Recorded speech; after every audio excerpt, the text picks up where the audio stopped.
할렐루야. 11월 25일 토요일 원포인트 큐티 가운데 오신 여러분들을 주님의 이름으로 사랑하고 축복합니다. 오늘 하나님께서 우리에게 주신 말씀은 잠언 20장 16절에서 30절까지의 말씀입니다. 잠언 20장 16절에서 30절까지의 말씀 다 같이 한 목소리로 합독하도록 하겠습니다. 타인을 위하여 보증선자의 옷을 취하라. 외인들을 위하여 보증선자는 그의 몸을 볼모 잡을지니라. 속이고 취한 음식물은 사람에게 맛이 좋은 듯하나 후에는 그의 입에 모래가 가득하게 되리라. 경영은 은혼함으로 성취하나니 지략을 베풀고 전쟁할지니라. 두루 다니며 한담하는 자는 남의 비밀을 누설하나니 입술을 벌린 자를 사귀지 말지니라. 자기의 아비나 어미를 저주하는 자는 그의 등불이 흑암 중에 꺼짐을 당하리라. 처음에 속히 잡은 산업은 마침내 복이 되지 아니하느니라. 너는 악을 갚겠다 말하지 말고 여호와를 기다리라. 그가 너를 구원하시리라. 한결같지 않은 저울추는 여호와께서 미워하시는 것이요 속이는 저울은 좋지 못한 것이니라. 사람의 걸음은 여호와로 말미암나니 사람이 어찌 자기의 길을 알 수 있으랴. 함부로 이 물건은 거룩하다 하여 서원하고 그 위에 살피면 그것이 그 사람에게 덫이 되느니라. 지혜로운 왕은 악인들을 키진하며 타작하는 바퀴를 그들 위에 굴리느니라. 사람의 영혼은 여호와의 등불이라. 사람의 깊은 속을 살피느니라. 왕은 인자와 진리로 스스로 보호하고 그의 왕위도 인자함으로 말미암아 견고하니라. 젊은 자의 영혼은 그의 힘이요 늙은 자의 아름다움은 백발이니라. 상하게 때리는 것이 악을 없이 하나니 매는 사람 속에 깊이 들어가느니라. 아멘. 이 시간 하나님께 삶을 맡기라 라는 제목으로 담임 목사님께서 큐티 인도해 주시겠습니다. 할렐루야. 자, 오늘 우리 11월 25일 또 토요일을 맞이했습니다. 잠언 20장 16절에서 30절 말씀, 특별히 이 인생 경영, 또 자기 경영, 그리고 대표적인 사업 경영, 모든 경영에서 성공하지 않으면 이 세상에도 존립 근거가 없어요.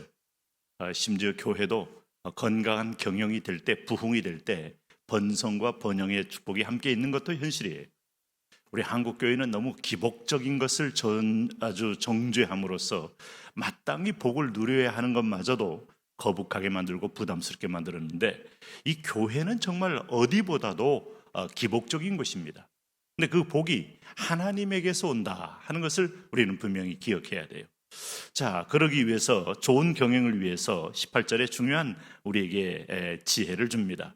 경영은 의논함으로 성취하나니. 자기 혼자 자기 감을만 믿고 독불장군처럼 하지 말라 이겁니다. 여러 사람, 여러 지체, 여러 경영, 또 세대별로 경영이 틀리고, 요즘 소위 MG 세대라고 하는 새로운 세대의 등장, 또 전혀 우리가 경험하지 않았던, 다시 말하면 가난, 또 정말 생존의 제로 선상을 경험하지 않았던 세대의 등장, 이런 사람들에게는 그저 문화적으로 편하고 즐기고 누리고 하는 것이 최고의 가치죠. 그러나 그 세대를 또 모르면 그 세대에게 어떤 물건을 파는 것도 불가능하지 않습니까? 그러므로 그 세대의 얘기를 또 들어야 합니다. 이것이 옳고 그름의 문제가 아니고, 경영이라는 것은 필요가 있는 것에 공급이 있게 되고, 또 공급이 이 필요로 채워져야 서로 경영은 돌아가게 돼 있는 것이죠. 그런 의미에서 의논함. 자, 오랫동안 어려운 환경을 뚫고 인생의 큰 어떤 삶에 흔들리지 않은 중심축을 갖고 있는 어떤 분들의 얘기도 잘 들어야죠. 그러나 오늘 어찌됐든 흔들리는 이 갈대 속에서도 끊임없이 변화무쌍한 욕구를 가지고 있는 세대들 얘기도 들어야죠. 자, 이래저래 모든 사람들을 모아놓고 의논함이 매우 필요하다. 그래서 지략을 베풀고 전쟁할지니라.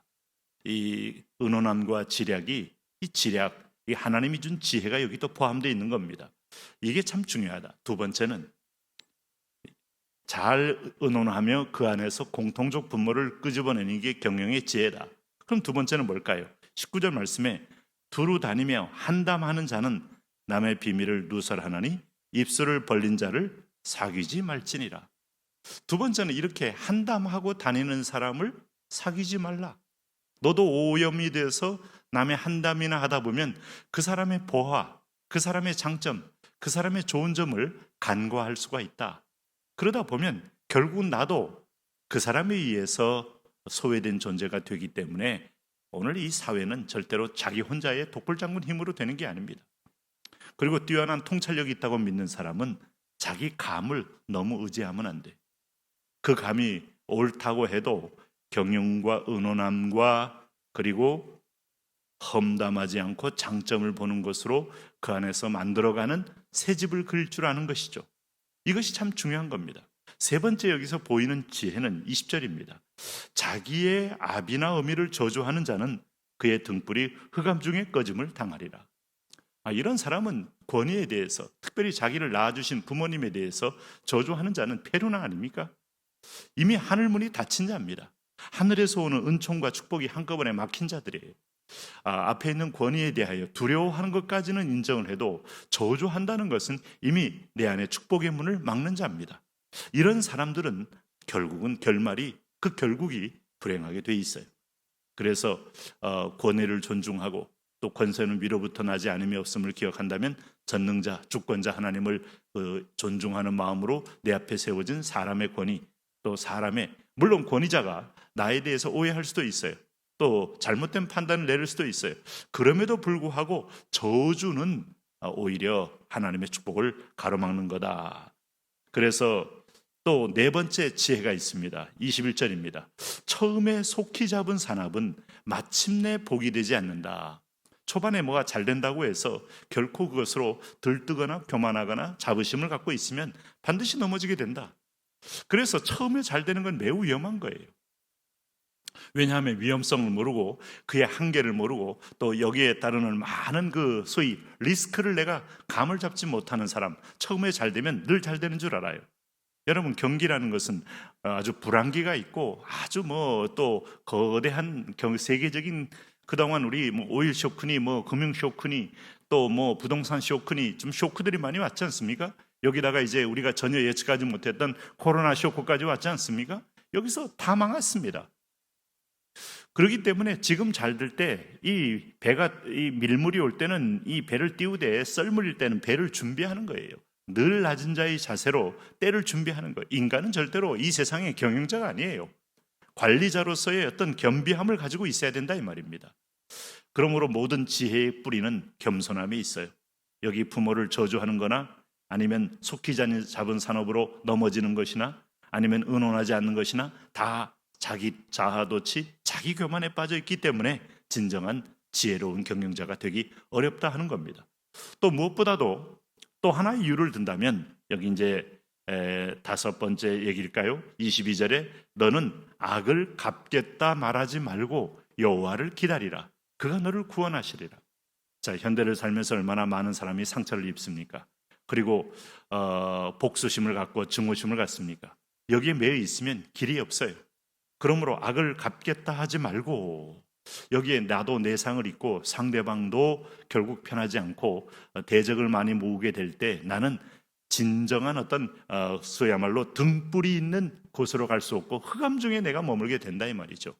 왜냐하면 하나님이 계신데, 그러므로 이 대적에 대해서 너무 내 능력과 힘으로 복수하려고 애를 쓰지 말고 원수 갚는 것은 하나님께 맡기라고 했잖아요. 이것은 신약에서도 그대로 우리에게 삶을 보여주고 지키시는 하나님이 원리를 얘기하고 있지 않습니까? 이게 우리를 사랑해서 그런 겁니다. 그리고 여섯 번째는 23절에 정직하라는 겁니다. 한결같지 않는 저울추는 여호와께서 미워하시는 것이요 속이는 저울은 좋지 못한 것이니라. 정직보다 상대방을 신뢰를 얻는 것은 없어요, 사실은. 그래서 정직이 최선의 정책이다 하는, 그 식당을 하든 아니면 무슨 물건을 팔든 이게 원산지도 정직하게, 그 다음에 문제의 장점과 단점도 고루고루 균형 있게 얘기해주고, 처음에는 아마 이런 사람이 있나 하면서 아마 상대적으로 그 사람에 대해서 좀 어리석게 볼지 모르지만 정직하면 신뢰하게 되고 신뢰를 얻으면 그 집으로 가게 돼 있어요. 그래서 여기 저울추를 속인다, 사람에 따라서 아이가 오면 또 저같이 이렇게 목회만 하는 사람이 또 물정 잘 모를 때 또 저울추를 살짝 속인다, 다 알게 돼 있어요. 왜? 주변에 있는 사람들이 다 주변에 다 그 부분에 대해서 전문가가 늘 만나게 되는 경향이 많잖아요. 그러니까 이게 어리석은 것이다 이겁니다. 그러므로 여기 또 일곱 번째, 자, 일곱 번째입니까? 몇 번째입니까? 25절 말씀 보면 아름다운 경영, 함부로 이 물건은 거룩하다 하여 서운하고 그 후에 살피면 그것이 그 사람에게 덫이 되느니라. 자, 물건은 모든 게 상대적입니다. 물건은 가치 중립적이다 이렇게 말할 수 있어요. 어떤 건 선하고 어떤 건 악하고 이렇게 말할 수 없어요. 사실 눈에 보이는 모든 이 해 아래 있는 모든 피조된 물질계는 하나님이 창조한 거예요. 이 창조한 세계는 우리가 오히려 말하면 선한 것이죠. 인간이 잘못 쓰고 마귀가 이것을 악용하고 하기 때문에 오염이 되고 또 사탄의 도구가 되는 건 있을지언정 물건 자체가 사탄은 될 수가 없어요. 그런 의미에서 보면 함부로 이 물건은 거룩하다?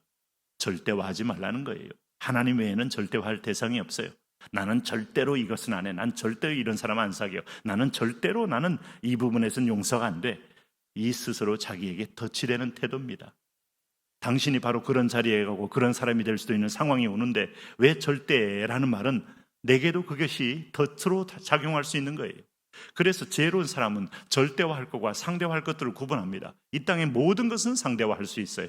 그러나 하나님의 말씀 또 하나님 그분만은 절대화해서 우리의 목표와 기준이 분명해야 한다 하는 것을 오늘 지혜서를 통하여 배우게 됩니다.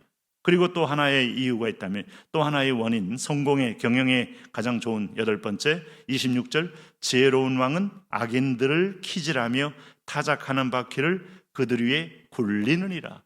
여기 보면 지혜로운 왕은 악인들을 키질한다는 말은 여러 가지 정황을 통하여 악인들을 솎아낸다는 말입니다.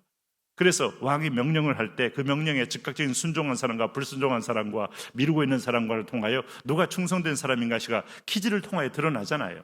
또 어떤 말을 했을 때 그 일을 신실하게 지키는 신하들과 그것을 향하여 아주 왕 앞에서 면복 어떤 이라고 말하죠.